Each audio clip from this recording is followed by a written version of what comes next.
کہ قبلہ عاشور کے دن سوال آیا ہے میرے پاس، جواب آپ سنیے، کیونکہ سید الشہداء کی عزاداری کا مسئلہ ہے. مانا یہ بات پسند نہیں آئی، واٹس ایپ پہ آپ کے خلاف پیغام چل گیا، بھائی بٹن تمہارے ہاتھ میں دباتے رہو. اصل اگر مجھے ذرہ برابر بھی علم ہوتا نا، یقین اطمینان کہ یہ جو سب نوجوان بچے بتاتے ہیں آپ کے بارے میں یہ آ گیا واٹس ایپ پہ، اتنا سب یقین ہوتا کہ یہ اصول کافی اور چھڑے پانچویں امام کی فکر سے واقف ہیں، تب میں آپ کو اور اپنے کو زحمت دیتا کہ ان کا جواب دوں. مجھے یقین ہے کہ انہوں نے کھول کے کبھی کتاب الحجت نہیں دیکھی ہے، مجھے یقین ہے کہ غیبت نعمانی کا ان کو نام بھی نہیں پتا، مجھے یقین ہے کہ کمال الدین و تمام النعمہ ان کو خبر ہی نہیں ہے شیخ صدوق قم کا کوئی بڑھئی تھا یا محدث، ان کو یہ نہیں پتا. تو میں آپ کا نہ وقت ضائع کروں گا نا اپنا، جو مجھے پتا ہے وہ کہوں گا. مولانا عاشور کے دن یہ جو سب کاموں میں لگ جاتے ہیں تو بہتر نہیں کہ قرآن پر توجہ دیں، قرآن کی تلاوت کریں، تدبر کریں قرآن پر. یہ تلاوت تمہاری اور جس مولوی نے تم کو بتایا دونوں پر پھٹکار تف ہے اس مدرسے پر جہاں سے یہ مولوی پڑھ کے نکلا ہے. رک جائیے مولانا، آپ بہت ہارش ہو جاتے ہیں، آپ ادب کے خلاف ہے. جو بے ادبی یہ مولانا کر رہا ہے کیا کر، آپ کو پتہ ہے اس کا مطلب کیا ہے؟ کس نے کہا میاں عصر عاشور کی مجلس میں اخلاقیات بانٹنے کی جگہ نہیں ہے، شام غریبہ کی مجلس اصلاح کی جگہ نہیں ہے، غسل وضو تیمم سکھانا ہے. اگر اتنا طاقت ہے بچوں کو بلاؤ اپنے گھر پر مسجد میں آؤ، کب آؤں گا ظہر کے بعد بیٹھوں گا. عصر عاشور کی مجلس مصائب کی جگہ ہے، شام غریبہ کی مجلس مصائب کی جگہ ہے.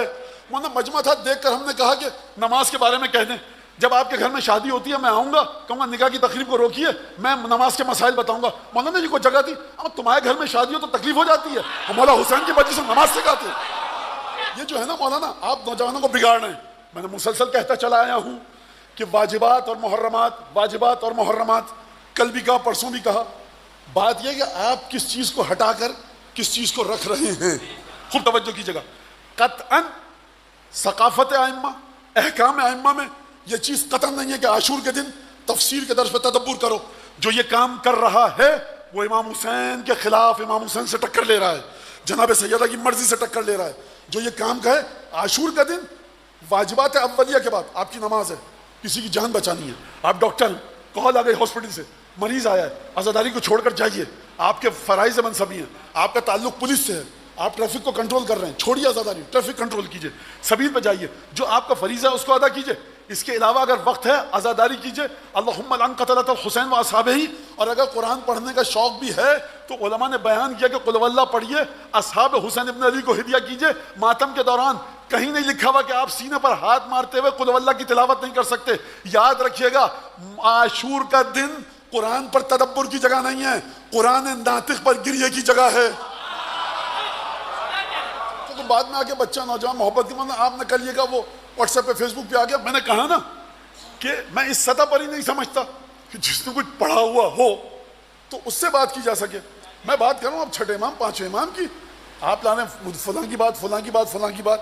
تو سرکار اتنا وقت ہے نہ، یہ قدر و قیمت نہ، یہ وقت ہے ان باتوں کی. خوب توجہ کے ساتھ اس بات کو سنیے. لہذا جو چیز بھی عاشور کے دن واجبات اولیہ کے علاوہ، اس قانون کو سن لیجئے، جو چیز بھی واجبات اولیہ کے علاوہ، واجبات اولیہ کا مطلب کیا ہے؟ کسی کو وضو کرنا ہے، یہ واجبات اولیہ ہے. مولانا رک گئے وضو کیجئے. غسل واجب ہے، غسل کیجئے جا کر. مولانا کپڑے نجس ہو گئے، کپڑے پاک کیجئے. حکم کیا ہے عاشور کے دن؟ ثوب نظیف، پاکیزہ لباس پہن کے آؤ عزاداری میں. خوشنما نہیں، مہنگا نہیں، خوبصورت نہیں، پاک و صاف کی بات ہو رہی ہے. آؤ 1000 دفعہ قل ہو اللہ آئیے، ہدیہ کرو پڑھ کر حجت ابن الحسن کو، تاکہ مولا کا دل سکون میں آ سکے.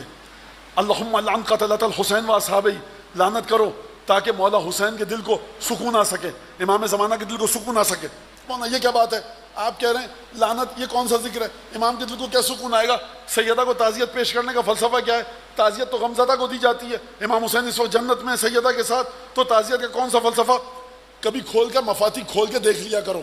اعمال عاشور میں جاؤ، شیخ عباس قمی نے لکھا ہے کہ جب عصر عاشور آئے صبح کو عمل عاشور انجام دو، زیارت عاشورہ پڑھو 100 سلام اور 100 لعنت کے ساتھ.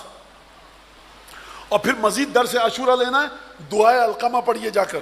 اور پھر دعائے علقمہ کا رب دیکھیے چھٹی زیارت کے ساتھ کیا ہے، دعائے علقمہ کا امیر المومنین کے ساتھ کیا تعلق ہے، کیوں جوڑا گیا. سید ارے امامت سرکار زندگی بھر امامت پر گفتگو ہوتی رہے، بات ختم نہیں ہو سکتی. اور پھر جا کر سمجھیے، لہٰذا صبح کو یہ کام کیجئے، عمل عاشور نہیں کر سکتے، عمل عاشور لعنت بھیجیے مولا حسین کے قاتلوں پر، مولا حسین کے اصحاب پر درود پڑھیے، قل اللہ پڑھ کر ہدیہ کیجئے. کس صورت میں کہہ رہا ہوں؟ چلنے پھرنے کی ہمت نہیں ہے انسان کی، بیٹھا ہوا ہے کیا کرے، نوحہ سنے، عزاداری کرے، گریہ کرے، مشغول ماتم اور عزاداری اور گریہ و بکا رہے. اس کے بعد عصر کے وقت کیا فرمایا شیخ عباس قمی نے؟ رفت ذکر ہے نا، رفت ذکر کو سمجھیے. کیا رفت ذکر ہے؟ جس طرح سید الشہداء نے کربلا میں ذکر خدا کیا، کوئی نہیں کر سکتا، نہ کسی نے کیا. اس ذکر کو آپ کیسے تولیں گے؟ ترازو لائیے، تولیے.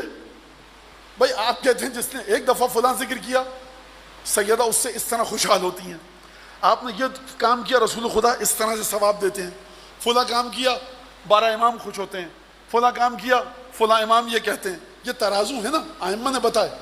مجھے یہ بتائیے، امام حسین علیہ السلام نے، سید الشہداء نے جو ذکر کیا کربلا میں، اس کا ترازو ہے آپ کے پاس سمجھانے کے لیے؟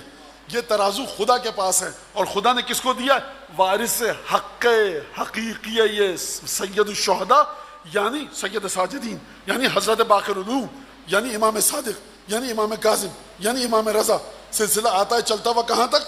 حضرت حجت ابن الحسن العسکری صاحب العصر والزمان تک.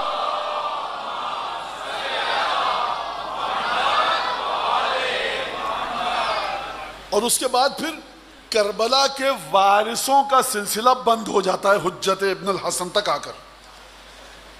کیا روایت ملتی ہے؟ رفت ذکر کا ترازو میں آپ کو سمجھانے کی کوشش کر رہا ہوں، میں دے نہیں رہا ترازو، سمجھا رہا ہوں جو چھٹے اور پانچویں امام نے دیا.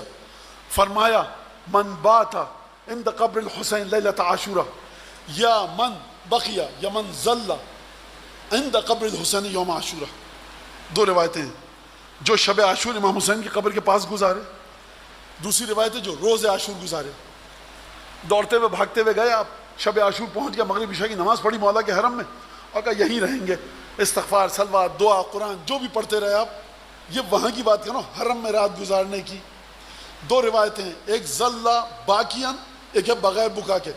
اب دیکھیے میں اس کی فنی بحث میں نہیں جانا چاہتا، بچوں کا ذہن الجھے گا. روایت ہے جو امام حسین کی قبر کے پاس رکے جا کر. کب؟ پوری رات کو، شب عاشور. اذان ہوئی، سورج نکلا، آ جاؤ اپنے ہوٹل میں، عمل عاشور کر کے آرام کر لو، نہیں کرو تمہاری مرضی. پہنچ گئے، رات گزار دی عاشورہ کی. ایک شخص رات کو نہیں پہنچا، 3 بجے 4 بجے پہنچا، دوڑتا ہوا حرم میں گیا، صبح کی نماز سے پہلے صبح کی نماز پڑھی. اب یہ شخص پورے دن عاشور کا گزارے قبر سید الشہداء کے پاس. تو دو روایتیں سمجھ میں آ گئی، ایک روایت ہے پوری رات گزارنے کی، ایک روایت ہے پورا دن گزارنے کی. روایت ہے کہ جو پوری رات گزارے، یا کوئی نہیں آ سکا پورا دن، اب کسی میں اتنی طاقت ہے کہ دن بھی گزارے اور رات بھی. اور سلام ہے ایسی ماؤں کو کہ مجھ سے خود مجھ میں تو سرکار دیکھیے، میں مجھ میں یہ اوقات نہیں ہے میری کہ میں یہ سوچ بھی سکوں کہ پورے 24 گھنٹے مولا کی قبر کے پاس. معرفت آپ کی زیادہ ہے، میں تو بس 4-5 حدیثیں اور آیتیں آتی ہیں آپ کو بتا رہا ہوں. ماؤں کو سلام ہے جو مومنین آ کر کہتے ہیں مولانا آپ نے حدیث پڑھی تھی، الحمدللہ مولانا پوری رات گزاری، شام غریبہ کے بعد ہوٹل گئے. یہ مت سمجھیے میں آسمانوں کی بات کر رہا ہوں. اب آپ نے خوب توجہ کیجئے گا اس بات پر، اپنے امام کی بات پر. آپ نے رات گزاری، اللہ اکبر پڑھا نہیں مولانا، بیٹھے رہے زری کو دیکھتے رہے بس. روایت ہے کہ جب یہ صبح ہوگی، جب یہ آئے گا تو قیامت میں مولا حسین کے خون میں آلودہ ہو کر اٹھایا جائے گا، اور اس کو کربلا کے شہداء کا ثواب دیا جائے گا. تو اس ہستی کے مرتبے کا میں بیان کیا کروں کہ شب عاشورہ جس کی قبر کے پاس بیٹھنے کا ثواب ایسا ہو کہ جب قیامت میں آپ کو اٹھایا جائے تو مولا حسین کے ساتھیوں کی طرح خون میں آلودہ ہو کر اٹھیں. یعنی جس ہستی کی قدر و قیمت اور منزلت یہ ہے کہ کوئی ذکر نہ بھی کرو، اس کی قبر کے پاس بیٹھ جاؤ تو خدا تمہیں ہر ذاکر کے ذکر سے بالا تر ہو کر ثواب دے گا. اس کو آپ کیسے سمجھیں گے؟ لہٰذا آپ آئیے اپنے زمانے کے امام کے ساتھ تعلق کو جوڑیے، چھٹے اور پانچویں امام کے ذریعے سمجھیے کہ سلسلہ کیا ہے.